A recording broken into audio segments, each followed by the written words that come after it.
Hollywood film director Joel Gilbert aired today in Washington, D.C., a brand new documentary film called The Trayvon Hoax.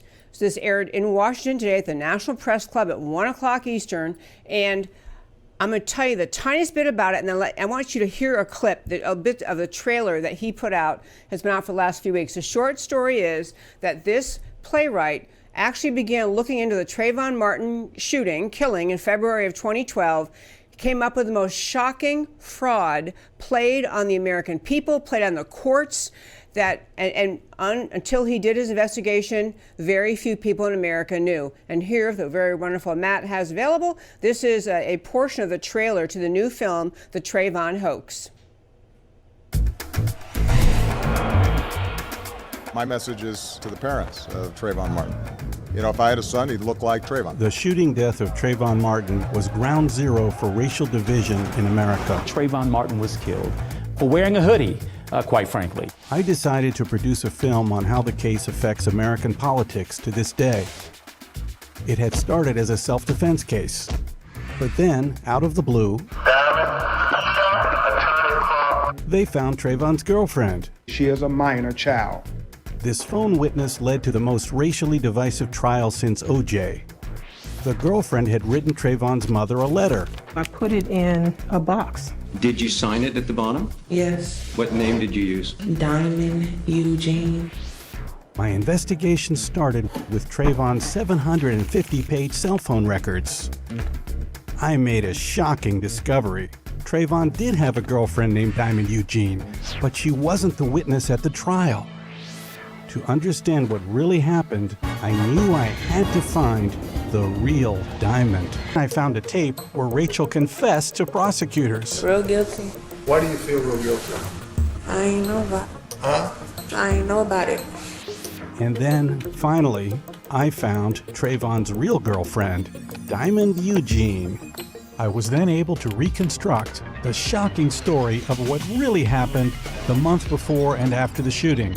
I used forensic handwriting analysis and even DNA to confirm what I had uncovered, that Diamond was switched for a fake witness in a murder trial in the most stunning hoax in American judicial history, a hoax whose consequences have been tragic beyond anyone's imagination. In telling this story, my hope is to show how politicians and the media have pulled us apart when our shared aspirations have always been to come together as one nation.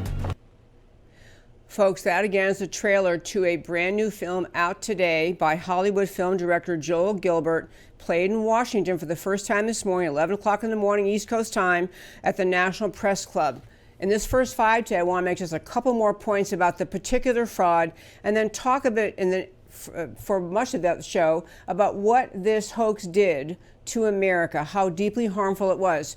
To make really clear, if you didn't grasp the significance of this, there was no decision to engage in prosecution of George Zimmerman, who was the man who shot and killed Trayvon Martin.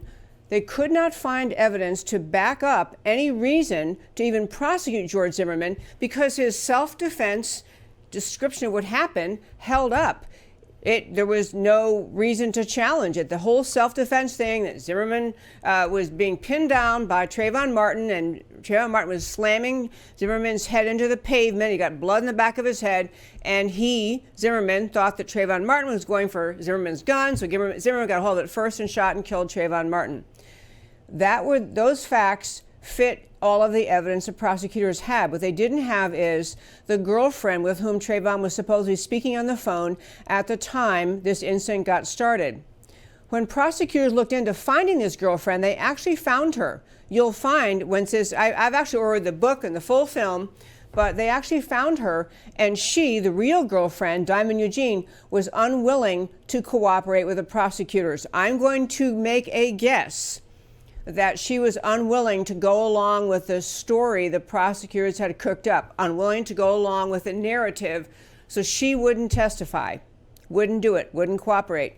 So some people involved in this mission to get George Zimmerman, to bring about an actual prosecution of George Zimmerman in the Trayvon Martin shooting, they literally tracked down and created a false witness. They got someone to sit on that stand, swear to tell the truth, the whole truth, nothing but the truth, and she was not Trayvon Martin's girlfriend. She was just a person they found willing, I'm going to guess for some payment of money, but I don't know that, willing to give the testimony the prosecutors wanted in their best effort to get a conviction. It is now only because of one intrepid investigator, this reporter, come to light for all of America to see. Just focusing and wrapping up my first five pretty quickly here, just focusing on that particular element, I want to point out all the players who had to know this fraud occurred and ask you to think about why in the world, why would a prosecutor's office who had no evidence that justified prosecution of George Zimmerman be complicit or maybe even being the instigator in finding this false witness who came forward as Trayvon Martin's girlfriend?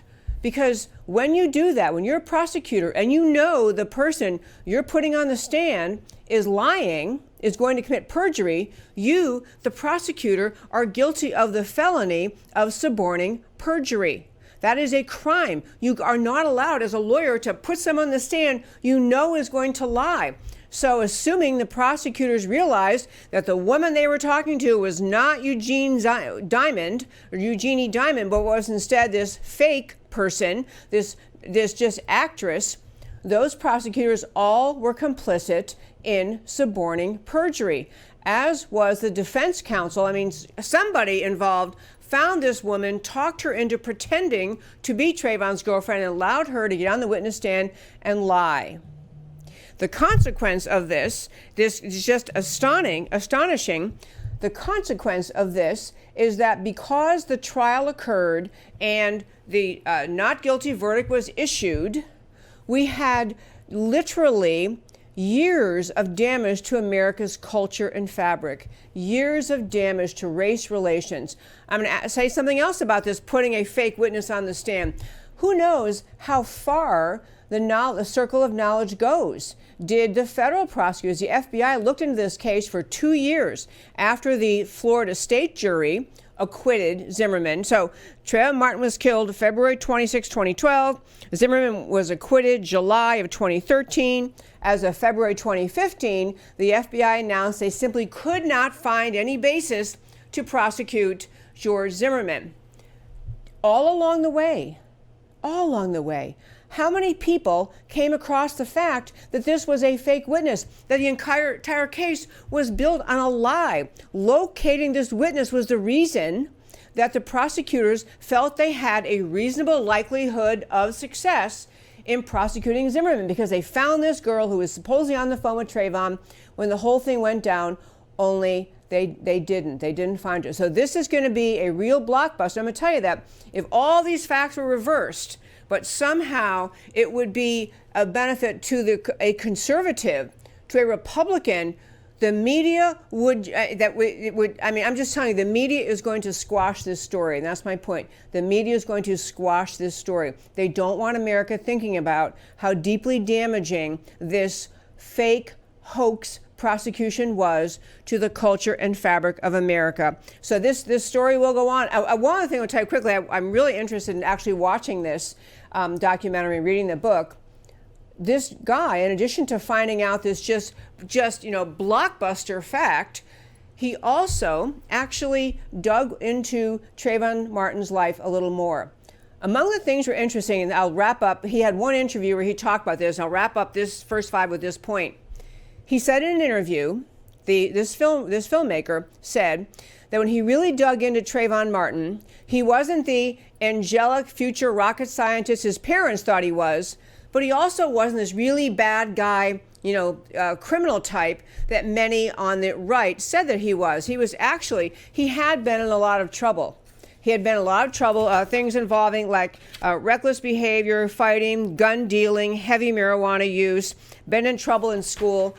But when this guy, this film writer, was finished investigating this background more, he concluded that Trayvon Martin was actually a good young guy with a lot of bad things happening in his life. His behavior was kind of an acting out of things that had happened in his life out of his control, that he really wasn't a bad guy, but he had a lot of bad circumstances in his life that got him around to the conduct that he engaged in that caused so many to be critical of him. So he's kind of defensive. Trayvon Martin, not a bad guy, just acting out based on the things that happened to him in his life. But this is a major, major story. This is going to be very interesting.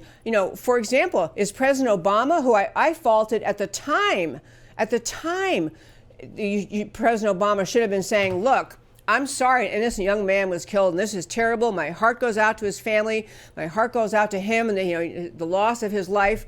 But everyone on the planet has the right to engage in self-defense. George Zimmerman did not have to let Trayvon Martin beat him to death. You don't actually have to let someone kill you. You're allowed to defend yourself, which is what all the evidence pointed to as what happened.